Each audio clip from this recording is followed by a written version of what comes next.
আসসালামু আলাইকুম। আপনাদের আন্তরিক রীতি অনুযায়ী নবনির্বাচিত সংসদ সদস্যদের শপথ পড়ান বিদায়ী সংসদের স্পিকার। তবে এবার পদত্যাগ করে নিখোঁজ রয়েছেন আওয়ামী লীগ সরকারের স্পিকার ডক্টর শিরীন শারমিন চৌধুরী। অন্যদিকে একাধিক মামলায় গ্রেপ্তার হয়ে কারাগারে আছেন ডেপুটি স্পিকার অ্যাডভোকেট শামসুল হক টুকু।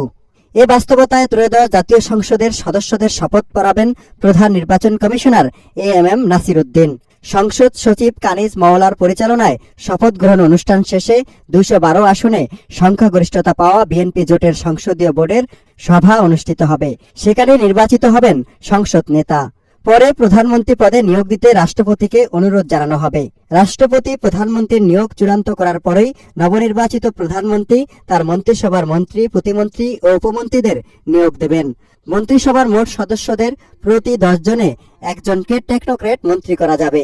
মন্ত্রিপরিষদ সচিব সিরাজউদ্দিন মিয়ার পরিচালনায় এবারই প্রথম বঙ্গভবনের পরিবর্তে জাতীয় সংসদ ভবনের দক্ষিণ প্লাজায় প্রধানমন্ত্রী সহ নতুন মন্ত্রিপরিষদকে শপথ পড়াবেন রাষ্ট্রপতি মোহাম্মদ শাহাবুদ্দিন।